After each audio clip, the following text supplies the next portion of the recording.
to a service contract and away from a traditional asset-based model. And I'll come to that because this is slightly jargon.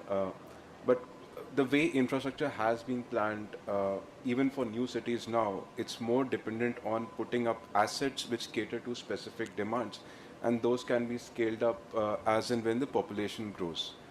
In a service-based model, we move away from this traditional approach. What we focus more on is having specific service levels and some performance indicators which at least adhere to the sustainability practices and service levels that need to keep up with the growing urbanization, right? So as Hussam mentioned in his earlier slides, there is a lot of urbanization that at least Uzbekistan would witness in the coming few years. And with urbanization, what we also see is there is an increase in the service levels that the population demands, and especially people, the younger demographic who have experience across the world, they are more accustomed to higher service levels. So the way these contracts would be structured is to get in a private sector player and ask them to have certain service levels, and then let the service provider decide what are the upgrades that are required. Now, that has two distinct advantages, and typically in a context of a developing country. The first one being that some of the costs can be deferred so that the utilities who are managing these assets have time to recover and get in good financial shape. The other element is also that the tariff increases can be structured so as and when the population grows, the recoverability of tariff is better. Now, all of this leads to sustainability, which I think was also one of your points. So the sustainability is not just the green part of it, there is also financial sustainability, because in a lot of scenarios, the funding situation with the utilities and the municipal corporations is quite limited, and especially the recoverability in terms of the services that are being provided, be it in terms of district heating, be it in terms of water, is not really reflective in the tariffs that are charged to the end users. Now, obviously, this is a political issue as well in terms of utilities, etc. And that is where a service-based model helps in keeping the tariffs low. And then, as and when the service levels improve, the willingness and the ability to pay for the population that is being serviced increases. That is when more of the heavier capital investments come in, and then they can be sustainably managed. One of the best examples of this kind of a scenario, which might be applicable to the Uzbekistan context as well, is the water concessions that happened in Philippines quite some time. Those are very similar to what was there in Paris earlier, then Buenos Aires as well. There, they privatized the entire water delivery system for the Manila city, and the groundwork for that is quite similar to the situations that we see in Uzbekistan currently. This Сейчас государство думает, как бы улучшить данную систему, как изменить законодательство. Это все нужно поэтапно решать через эти системы. Конечно же, необходимо учитывать и потребности водными ресурсами. Это недостаточно. Необходимо приватизировать всю эту систему со снабжением водоснабжения. Что это может помочь? В конце этого необходимо shahar xo'jaligiga katta yuk bo'lmasligini o'ylash kerak va bu yerda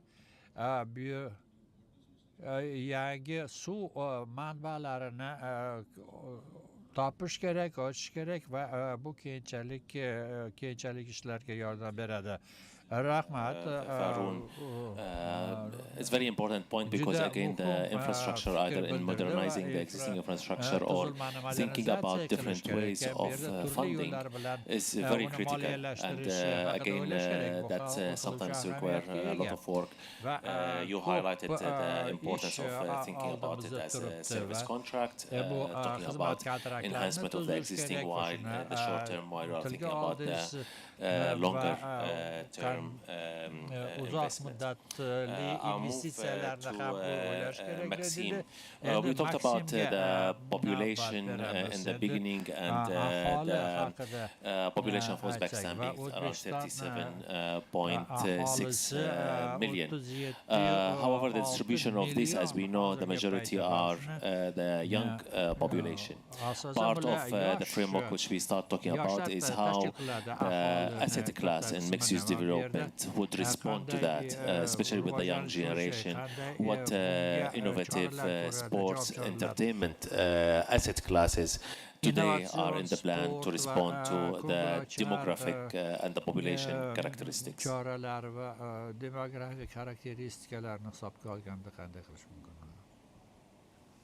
Спасибо, Хусан.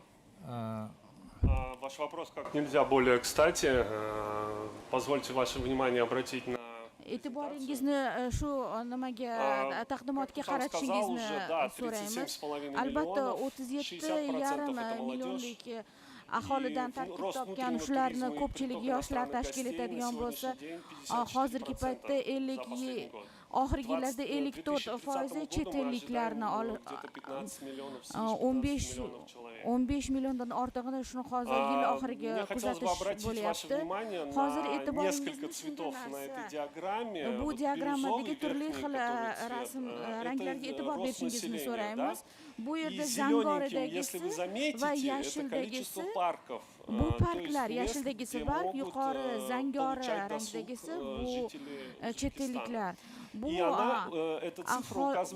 raqam 100taliklar bilan hisobga olingan. Bu 37 millionga, ya'ni 37 milliondan ortiq aholiga mo'ljallangan. Qandaydir bir talab, bir ehtiyoj borligini ko'rsatyapti. Buning uchun bir poydevor bor. Albatta biz bir tadqiqot qilganimizda yoshlar ko'proq ijtimoiy o'zini ko'ngilochorlarni, bolalar uchun bir ishonchli, bir xavfsiz zonalarni ko'proq afzal ko'radi. Albatta biz bir qancha kamchiliklarni ko'rdik. Birinchisi bu turli xil yoshlar uchun bir cheklovlarni ko'rdik ba'zi joylarga. Ya'ni bir joyga boshqa yoshlar borishi kerak, bir joyga boshqa yoshdagi insonlar borishi kerak. Shunaqangi cheklovlarni e'tiborga olishimiz kerak. Bu faqatgina ko'ngilochar markazlar bilan bog'liq emas. Bu yerda multimedia texnologiyalarni qo'llash bilan hamma yerda qo'llash kerak va shu narsani То есть 70% на 2023 год 70% родителей говорили о нехватке качественного досуга для семьи. В связи с этим, естественно, необходимо создавать новые форматы или новые объекты досуговые. К таким относятся, в первую очередь, это тематические парки и аттракционы. То есть мы видим, на собственном опыте мы видим популярность таких объектов. То есть когда стоит, извините за сравнение, не просто карусель, а стилизованная карусель, она вызывает больше желания ее испробовать. Также интерактивные культурные пространства, то есть VR, дополненная реальность, образовательные программы, когда ты не просто идешь в экскурсию, например, есть парк Навруз, в котором можно погрузиться в историю Узбекистана, увидеть какие-то места, которые были там 2, 3, 4 века назад. То есть вот это все сопровождается с интерактивными какими-то образовательными программами.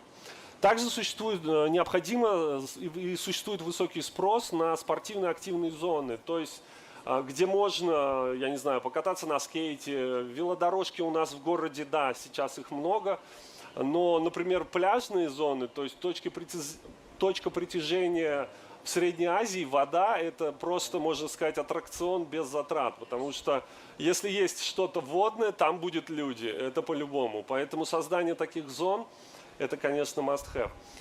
Прогноз на 3-5 лет, значит, ожидается спрос в первую очередь на парки аттракционов, и мы видим новые парки, которые открываются в республике, они как бы пользуются огромным спросом. Развлекательные комплексы, естественно, спортивные объекты для активного отдыха, имеется в виду современные, у нас достаточно спортивных объектов, но модернизированные, обустроенные по последнему слову техники, так сказать, не так много, как хотелось бы. Также культурные мероприятия и фестивали, они всегда пользуются спросом.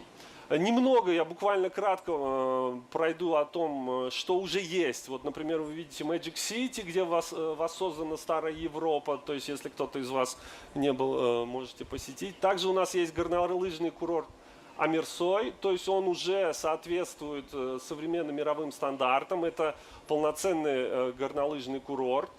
Даже является, по-моему, побратимом сочинского Розы Хутор. Также есть Silk Road Самарканд, это флагман, можно сказать, туристических инвестиций в Узбекистане на сегодняшний день. Анхор парк, который оснащен и стремится создать именно тематическую среду.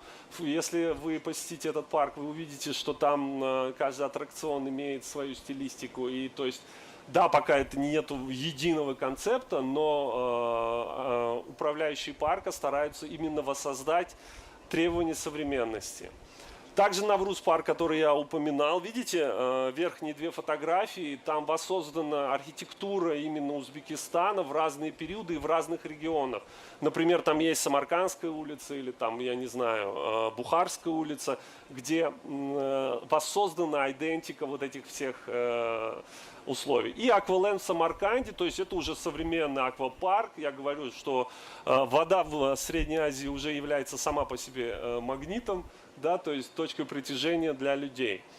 Если мы поговорим, даже если кратко я просто затрону мировых лидеров, таких как Дисней, Европа парк или Порт-Авентура, то там присутствуют уже современные технологии. И наша стратегия, стратегия нашей управляющей компании, именно как раз во внедрении вот этого передового цифрового опыта.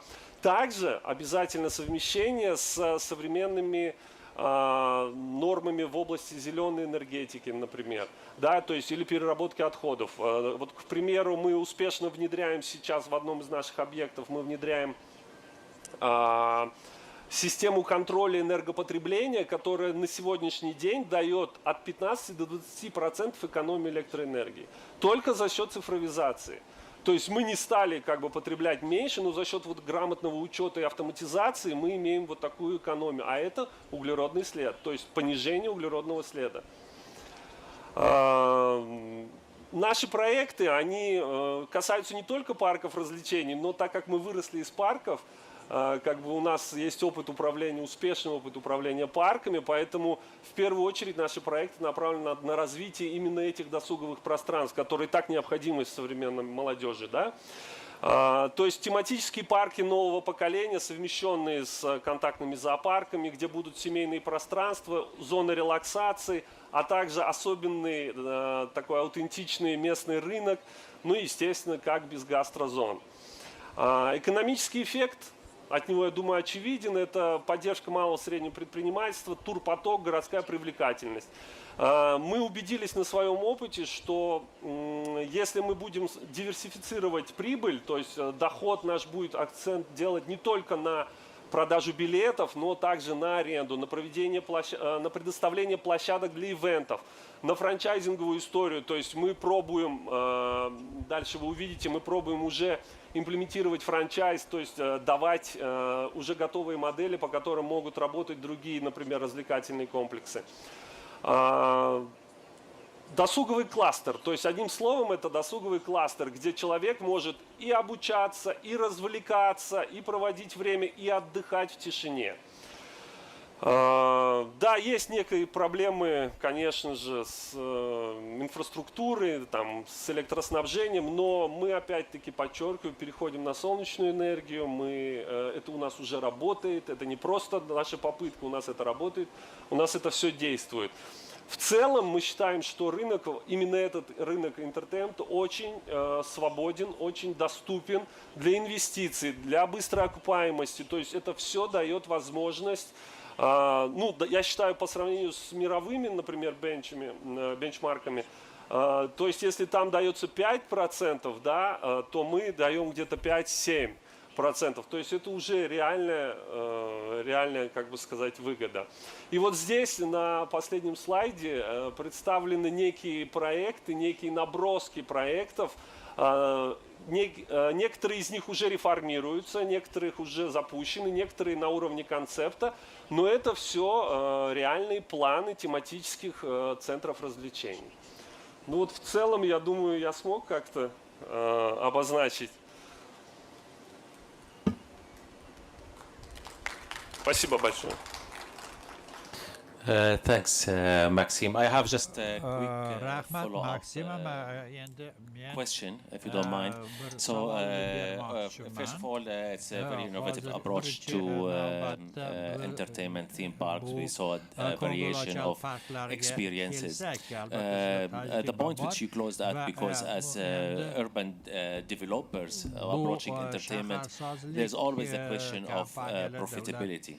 You quickly highlighted that in your theme parks you have multi-layers of revenues generation, because sometimes you are renting the place for events, you have ticketing, you have how do you find the revenue schemes in all of these theme parks, because again the investment in theme parks, historically at least, investors are not very much encouraged. They are worried about being static and running out of fashion. The integration of innovation and technology you explained would guarantee that your theme park will always be refreshed, and but more importantly, you have a multi-layered of revenue.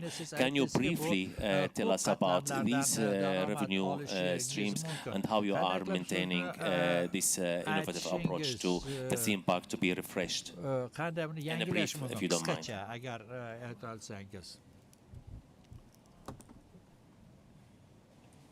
Спасибо за вопрос. Ну, давайте я буду говорить о том, что я сам, что мы делаем, да, и что я сам своими глазами, так сказать, вижу каждый день. В первую очередь, потребность birinchi navbatda innovatsiyalarga bo'lgan ehtiyoj. Нестандартную качельку, да, которая просто качается, а если она оформлена в хай-тек стиле, если там есть какой-то датчик, который дает возможность интерактивного участия, то всегда привлечение к такому аттракциону идет выше. То есть интерактив и, ну скажем так, небольшой пиар уже дает возможность тому, чтобы люди привлекались. Помимо этого, я хотел бы подчеркнуть, что парк не является местом только, где можно покататься на аттракционах. Это город, который включает в себя безопасность, комфорт, энергию. То есть это рабочие места. Это в первую очередь, ну я не знаю, это среда, которая живет и развивается в соответствии с современными требованиями современности. Да? Доход здесь приходит, ну, честно скажу, практически отовсюду. То есть есть не только, как я уже говорил, аренда, например, да, или, здесь можно за счет того, что ты этот опыт o'zingizni tajribangizni yangi avlodga siz o'tkazasiz va bu boshqa ish xodimlaringizga, boshqalarga siz tajribangizni bo'lishasiz va ular tufayli siz shuni o'z tajribangizni o'rtoqlashganingizda ular shularni qo'llagan holda daromad olishadi. Bunaqangi markazlar juda ham kam. Agarda siz eng kichkina bir reklamasini qiladigan bo'lsangiz, insonlar juda minglab ko'plab keladigan joy bo'ladi. Bu yerda biletlarning sotilishi, bu yerdagi platformani bir ommaviy bir tadbirni o'tkazish uchun bo'ladigan joy. Ya'ni bu yerda ya'ni qayerdan yana pul topish mumkinligini yana aytishim mumkin. Ya'ni juda ko'p variantlari bor bunaqangi bir tizim agarda Thank you o'rnatilgan very bo'lsa. much for the answer. Just to add to your Rahmat. answer, also we know that real estate developments with entertainment, usually you have indirect value because it elevates the value of the entire surrounding when you have the entertainment. Today in our discussion, we try to develop approach to more sustainable, livable, and energy efficient new development, either by reinventing the urban development framework and utilizing technology and guidelines to ensure the consistency and the short-term delivery or the long-term longevity of the development into green, smart and multi-modal mobility systems with the innovation at the core. Also utilizing AI to create participatory framework in the design and also in engaging the community all the way to utilizing this technology to create fast-track projects that can beat the conventional approach. Also thinking about the infrastructure and modernization of the existing one while you are working on innovative approach to the new one, all the way to ensuring that the large-scale mixed-use development asset distribution respond to the population demographic characteristics. One of it is the young population and the new innovative way of thinking of entertainment. I would like to thank our speakers today, Hakin Aga from Crosswork, Sasha Barnix from Alstom, Manuel Agato from the Hadid Architects, Izzat Gomez from Koch Construction, Varun Dave from Synergy Consulting, Maxime Popov from Anhor Evolution, and from me, Hussam Rao from Boston Consulting Group. I would like to thank you all for attending this session, and I wish you a pleasant rest of the day. Thank you very much. Unfortunately, we run out of time, and the new panels is waiting outside. However, the speakers and myself will be around to take any questions. Thank you very much. Sağ olun, ben tayarman cevap verişke.